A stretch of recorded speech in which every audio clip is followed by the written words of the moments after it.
Hello, everybody. Welcome to our super nerdy stream tonight. We are not actually doing gameplay yet of Assassin's Creed Odyssey, but I'm still doing the Discovery Tour, and I figure before we actually stream it, maybe some people want to see what this is like because I'm super interested in it. So maybe there's some other nerds out there that really like ancient history. Hi, JD. Great game. I just started playing it. Awesome. Yeah, I guess it came out in 2018, but it's been on my Steam wish list for a while, and every time it went on sale, I decided to get other things. So finally got it. Very excited. I haven't even done gameplay yet. I've just been doing the Discovery Tour, so I hope everybody enjoys. I don't think we'll do face cam for it, though, because I want everybody to see it full screen, because it's pretty awesome. Hey, Zombie Native 90.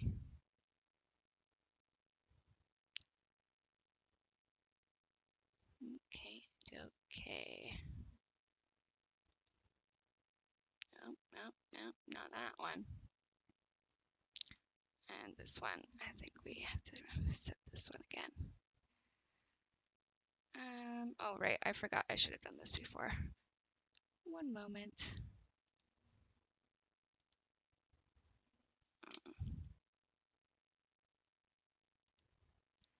Technical difficulties, as always.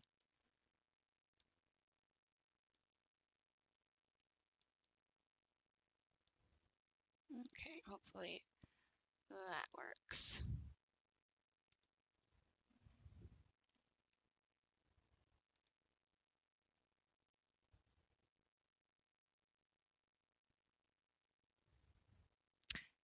Hopefully.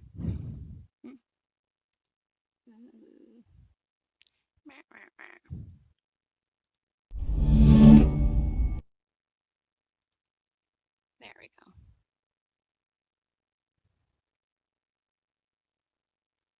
Let's even get rid of this.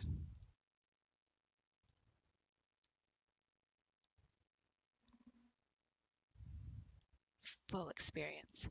Hi, Peter Griffin. Oh, and Twiggy, just stopping by as it's 1:20 a.m. where I'm at, and I'm heading to bed, everyone. Enjoy the stream. Thanks, Twiggy.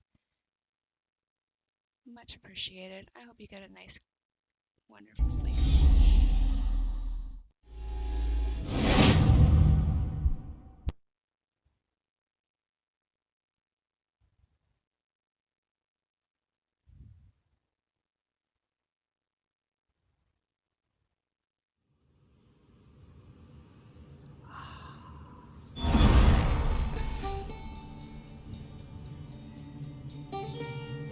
I just got put in Ghost of, oh gosh, Tsushima yesterday, trying to get Platinum 100% complete. I don't even understand what that means. Oh, Discovery Tour.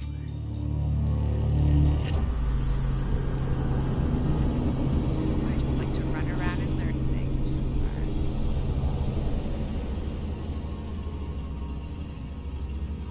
The Pan-Hellenic sanctuary of Delphi was renowned for the oracle of Apollo and considered the center of the world in ancient Greece.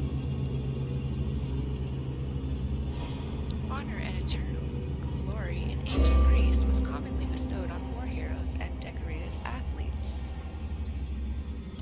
I just got Origins, not Odyssey. Have you started playing it yet, Zombie Native?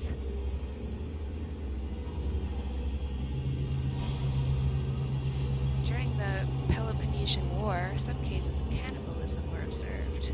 They were a consequence of the siege of Potidaea. Hearings and trials were held in Athens for inanimate objects that had caused deaths. Dum dum dum. Hey, Red Hot Gaming, where have you been?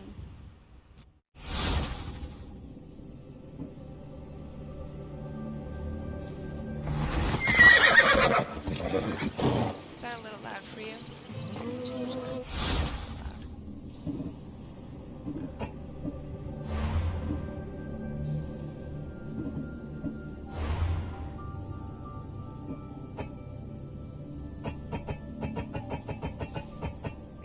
some music though. Sound effects. Don't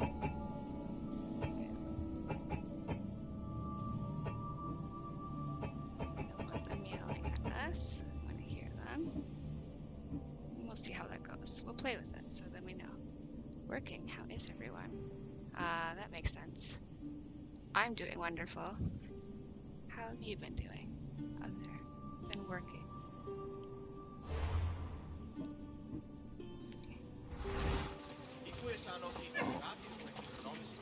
Ready?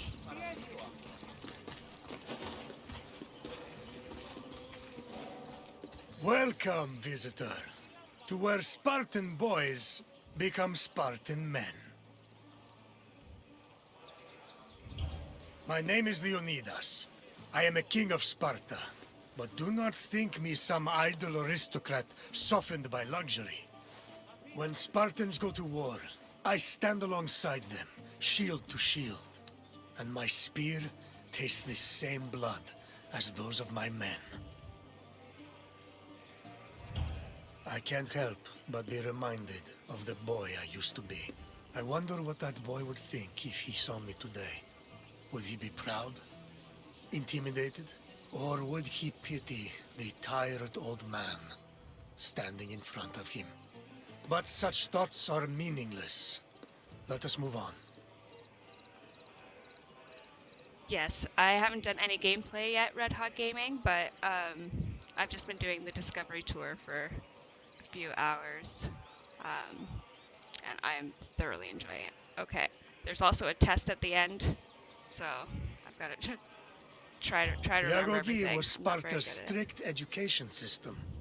The strenuous regimen took in the young boys and then reshaped them until nothing was left but the strength, intelligence, and resolve of a perfect Spartan citizen. I will find you once your visit has ended, and we will talk further. Until then, visitor. How is the sound for everybody so far?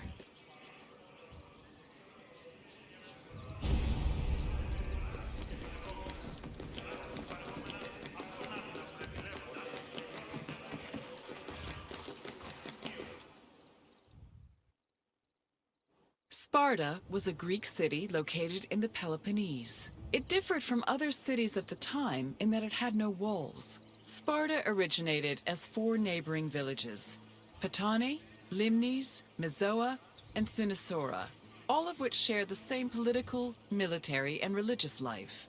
After 2 wars with the Messenians, the city's territory expanded even further. By the 5th century BCE, they allegedly controlled almost half of the Peloponnese.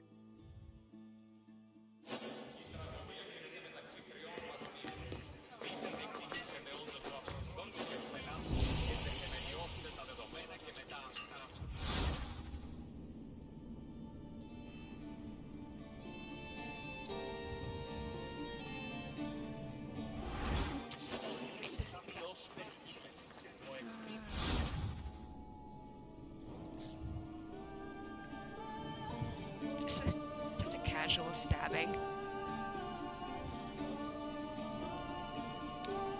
When, oh gosh, Pausanias visited Sparta's Agora, he described the imposing Persian stoa, a structure built to commemorate the Greeks' decisive victory over the Persians in the Greco-Persian Wars. The most prominent building in the marketplace is the Persian stoa, so called because it was built from the spoils of the Medes. In time, they embellished it to the size and ornamentation which it is now. The columns are Persians of white stone, Mardonius son of Gobrius, and others. And then this is a red figure, amphora, depicting a warrior fighting against a Persian archer. Well, yeah, that makes sense. You get up that close. Obviously, your spear is going to work better than arrow. Okay.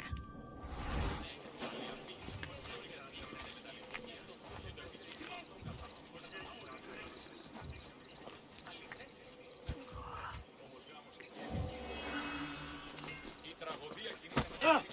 Sorry.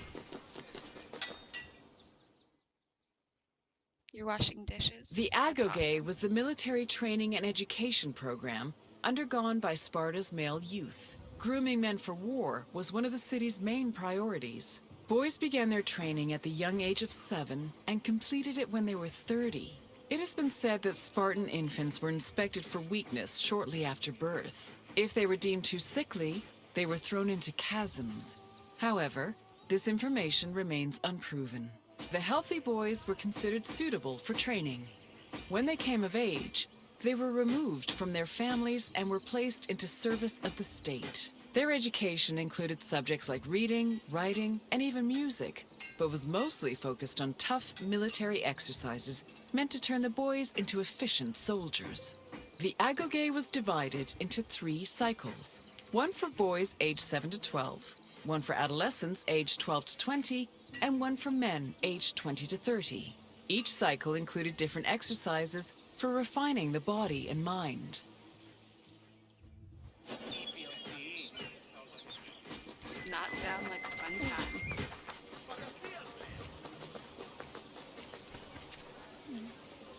After, make sure I didn't miss purple tag.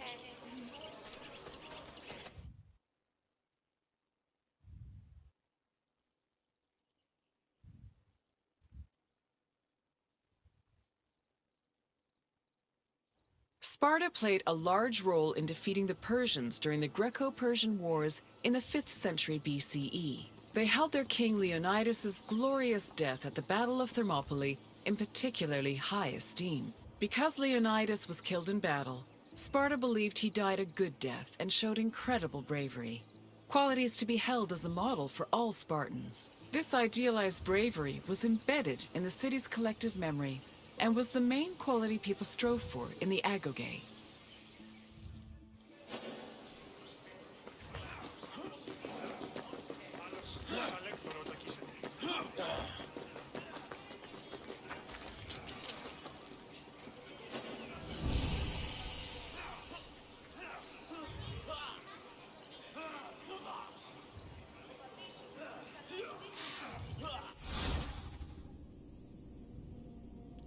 Oh gosh, that word again. I was not paying attention if they said it out loud. According to the Pausanias, the dramos was used as a place for foot races and contained gymnasium as well. It was open to Sparta's citizens who could also offer sacrifices on the nearby statue of Heracles. Runners seen from the Panathenaic red figure amphora. Sweet bra.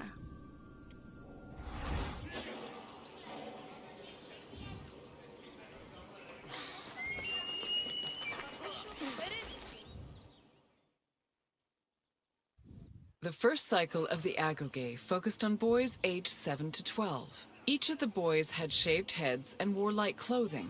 They walked everywhere barefoot, swam the Eurotas River all year long, slept on reeds, and participated in cult rituals for Artemis or Thea.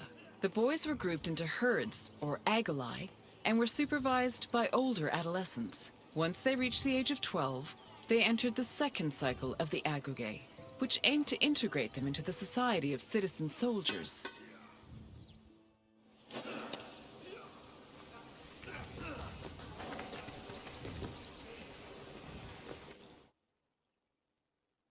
The agoge's second cycle included boys aged 12 to 20. When they reached the age of 20, the young men were dubbed Erinyes and could officially serve as hoplites in the Spartan army. Until the age of 30, Spartan men lived in communal mess halls called sassaK. From the age of 22 onward, they were permitted to start a family, but 30 was viewed as a more appropriate age to get married. Spartan men served in the military until they turned 60, when they were designated as elders, or gerontes. However, many were known to continue serving anyway, such as King Archimedes III, who fought in the army until he was killed in battle at the age of 62.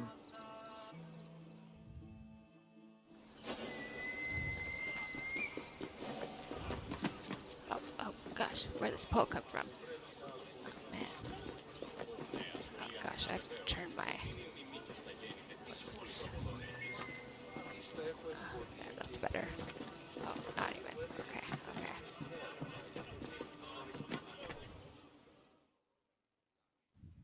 This kid is All adult fast. male Spartans participated in communal meals called sassaK. The attending Spartans contributed different kinds of food on a monthly basis, in addition to a small sum of money to pay for meat. Each man was entitled to one portion of a meal, with the exception of the kings, who received 2 portions. Sassakia attendance was mandatory for every Spartan fortunate enough to be part of the group. The meals had great political significance. According to Xenophon and Plutarch, the sassakia was designed to foster a sense of equality between citizens. It also demonstrated the self-restraint and moderation of Spartan society. But in reality, the sassakia only increased the differentiation between the rich and the poor. Those who could not afford to contribute to the communal food not only missed their meals, but also lost their right of citizenship.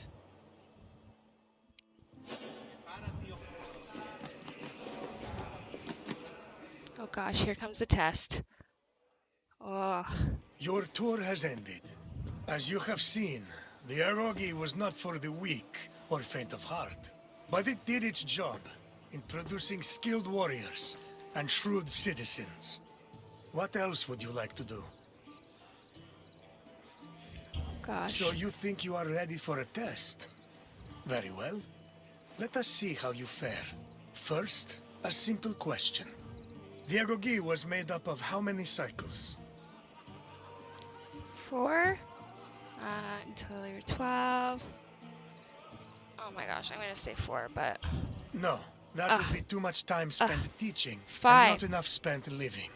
Try another answer. Sorry, I'm sorry. Correct. The erogi was divided into 3 cycles.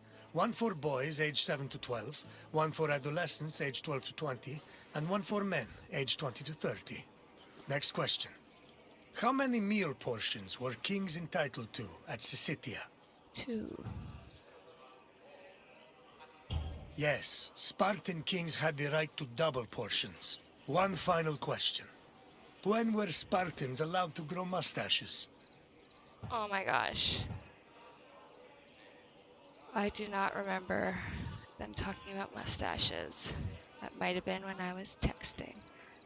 Okay, so probably not 10 years old. 20, probably not. 30, they're allowed to get married. It just said you could end your training then.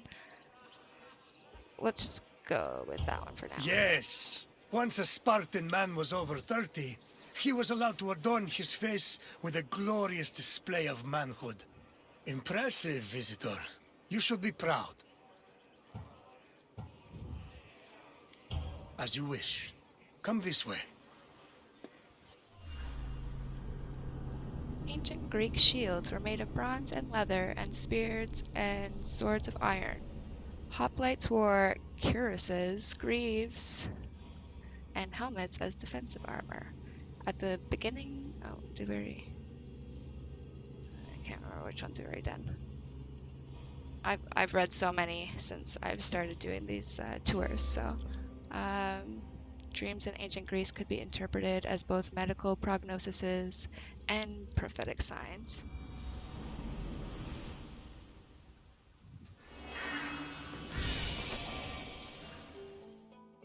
Welcome, traveler, to the site of the legendary Battle of Marathon. It's truly incredible that such a small place would have such tremendous significance. But then again, even the tiniest pebble can send ripples through the water. Marathon was the location of one of the greatest battles in Greek history. It was here where Athenians made a stand against the might of an imposing Persian fleet. Your visit will take you through the causes of the conflict, the battle itself, and its far-reaching consequences. I will see you again once you're through. Farewell for now. Okay, so this will be our last little tour for this video. It's just going to be a quick video to kind of show the history and see if people like it. We can do In 490 different ones BCE, later. 600 Persian triremes landed on a beach 35 kilometers north of Athens. Standing in their way were 11,000 hoplites led by the prestigious Athenian general Miltiades. The Persian forces outnumbered the Greeks approximately 5 to 1, and yet the smaller force managed to push back their would-be conquerors. The Battle of Marathon was a major turning point in the Greco-Persian Wars, and the Athenians' victory would be celebrated for many years. The modern-day distance-running event is named a marathon in memory of a soldier from the battle who ran back to Athens to announce their victory, though whether this is real or legend is uncertain.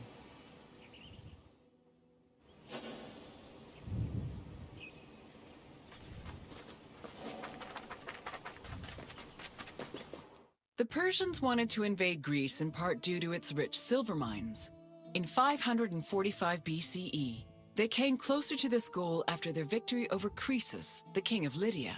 The victory forced some Greek populations in Asia Minor to surrender and gave the Persians a solid foothold to carry out a large-scale invasion. Hi, Zeloy. In 494 BCE, the city of Miletus revolted against its Persian rulers. They were aided by Athens and the nearby city of Eretria, and even burned down an important Persian temple. The Persian king Darius was enraged by their sacrilege, and in 491 BCE, sent messengers to the Greek cities demanding their submission. Athens and Sparta killed the Persian messengers, goading Darius to invade. The Persians began their attacks, first capturing the city of Naxos and enslaving its inhabitants, then taking the city of Eretria. Filled with confidence from their string of victories, the Persians set their sights on Athens.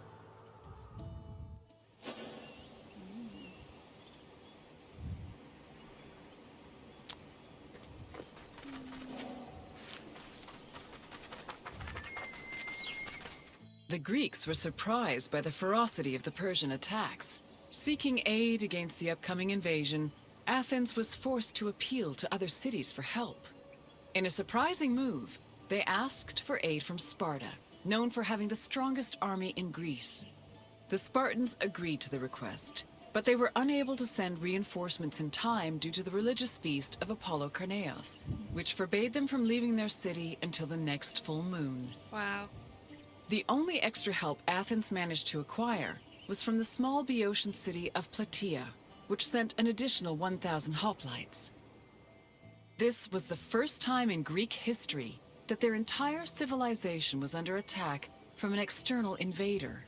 Despite sharing the same language and same religion, Greek city-states had often warred amongst themselves. The Persian invasion was the first time they realized the necessity of collective action to ensure their survival.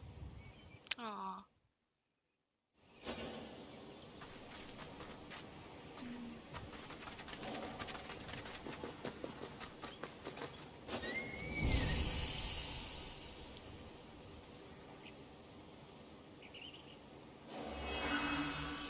Oops.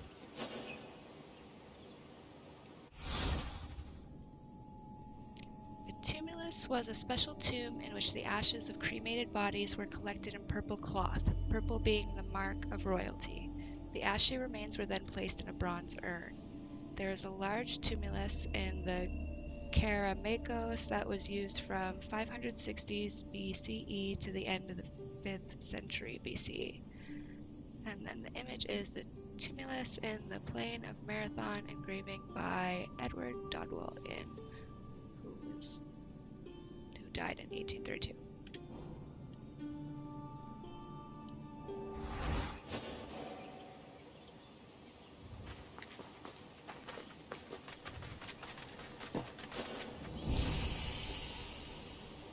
Hoplites.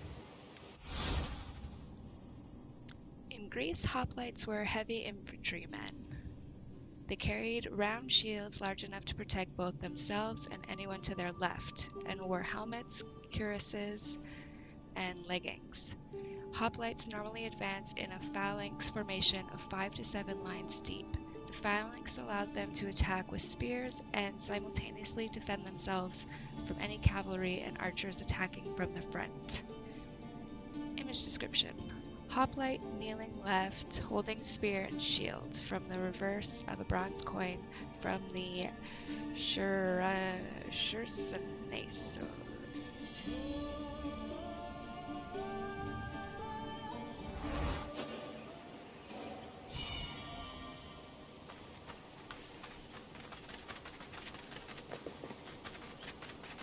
The Persian fleet originally planned to land at the port of Phaleron. However, the exiled Athenian tyrant Hippias, who sided with the Persians, advised them to land at Marathon instead, where it would be easier to deploy cavalry. The Athenians were unaware of the Persian battle plans and left Marathon undefended. This allowed the Persians to quietly set up camp on the beach, while Athens scrambled to mount a defense.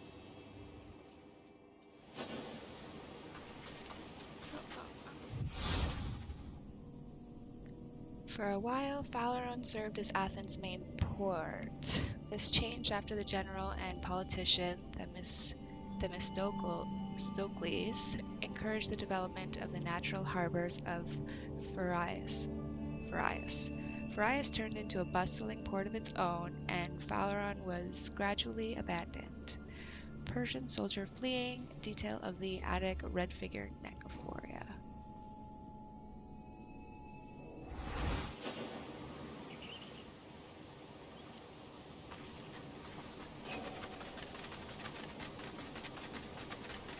The Persians' overwhelming numerical superiority forced the Athenians to get creative with their defensive strategy.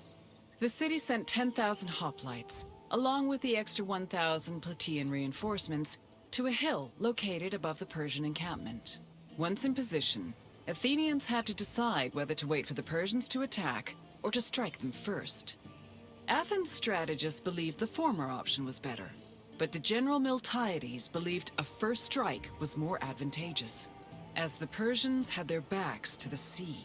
In the end, Miltiades' opinion prevailed, and the Greeks made their move.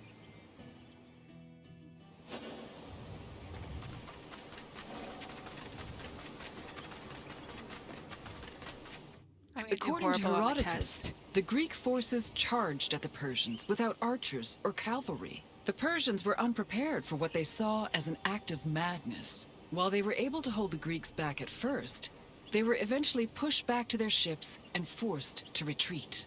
The Persians suffered heavy losses during the battle, with approximately 6,400 casualties. Damn. The Athenians, on the other hand, only lost 192 soldiers. 6,400?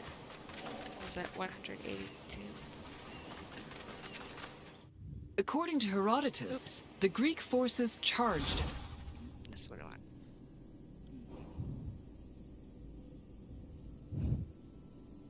Yeah, I could see why they were a little bit surprised. The battle near Marathon, oil painting by Herman Nakuf. I forget how to pronounce that letter. The Spartans that Athens called on for aid did eventually make it to Marathon, but only after the battle was over. According to Herodotus, the Spartans toured the battlefield, praised the Athenians on their victory, and then departed. Peace. Persians without archers or cavalry. The Persians were while they were able to hold the Greeks back at. The Persians suffered heavy losses during the battle, with approximately 6,400. The Athenians on. Oh my gosh. Oh my gosh. Get me out of here. Will there be a quiz on this? Yes, there is. Hey, Big Dapper. There is, but I'm not doing very well. Not paying attention.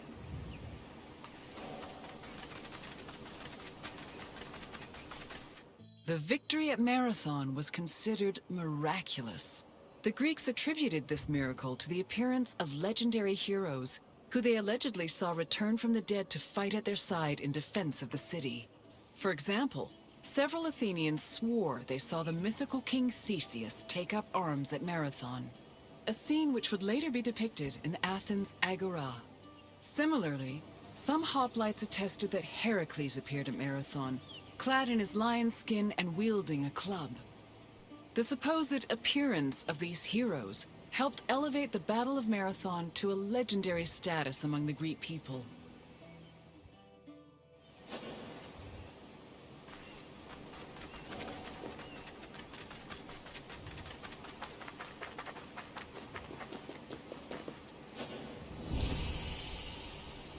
Big battles.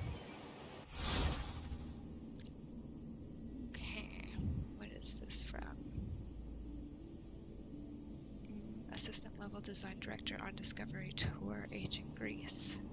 Okay, so this is about the game instead of just the history. Realizing an enormous battle on the scale of ancient Greek warfare was quite a technical and design challenge.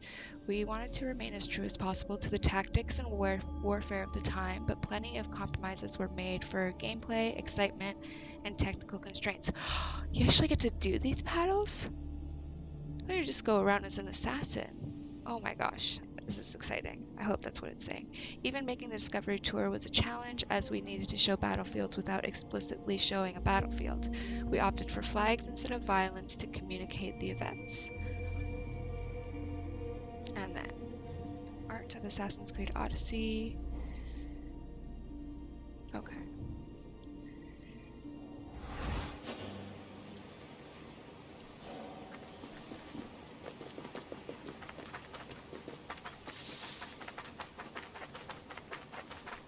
After the Persians fled Marathon, they tried to invade Athens by way of the Bay of Phaleron.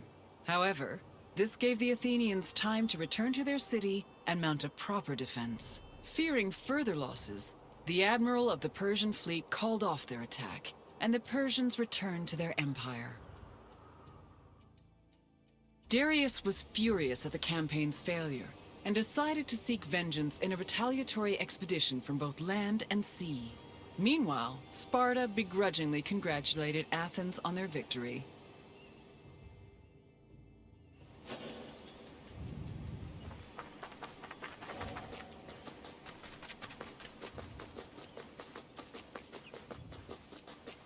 The victory at Marathon marked the beginning of a new era for Athens.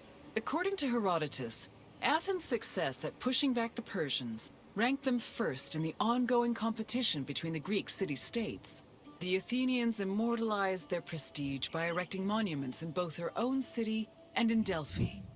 The Battle of Marathon was also perceived as a blow against tyranny. Tyranny went from being perceived as a simple flaw in authoritarian excess to major treason against the homeland, a sin that rulers would take great pains to avoid being accused of. This helped consolidate the institution of democracy for the next 2 centuries.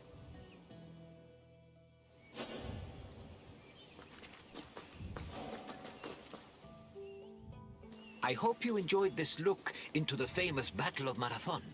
It was not only a major turning point in the history of Athens, but also for all of Greece. Its repercussions would be felt for many years to come. Is there anything else you'd like to do? Of course. Let's start with a simple question. I hate it when they say Which that. Athenian general led the Greek forces at Marathon? Like, I want to say the first one, but they all just sound so familiar when they say it. I'm so bad at this. Okay. Leonidas was a Spartan warrior and would not have led an army of Athenian soldiers. Then I have no Try idea. again.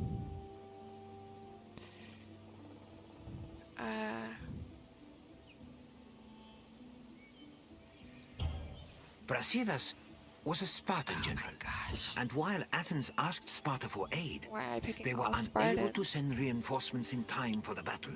But please, try another answer. I should not have smoked that bowl before this. Alcibiades was Athenian, Oh my yes, gosh. Of but he was course, born it a would be few the last decades one I too would late pick. to fight in the battle. Keep trying. At least we get some more facts along the way. Correct. Miltiades Wow. led the forces at Marathon, and it was his strategy that helped the Greeks push the Persians back. Time for another question. Oh Which gosh. Greek city revolted against the Persians in 494 BCE? 494? I don't even remember what year they said that marathon was. This is so bad. I should have paid more attention. I shouldn't have smoked weed. Like, it's not just talking about marathon, right? The one that we're talking about. Okay, well, I'm gonna just say that so I don't Marathon look. was the site of the Okay. battle between the Greeks and the But- Persians, but Okay. it did not revolt. Oh, okay. Try I get again. what you're saying now. A revolting. Oh gosh. Persepolis was actually the ceremonial Dang. capital of the Picked Persian 4. Empire, so I love doubt the it number had 4. much reason to revolt. Keep trying, though. No, I'm afraid Naxos was taken by the Persian fleet on their way to This Athens. answer looked too much Try like another the other answer. answer, so I didn't want to pick it. I was like, it's trying Correct. to trick me. Miletus revolted against Persian rule, with support well. from both Athens and Eretria. One more question. Which other Greek city aided Athens at Marathon?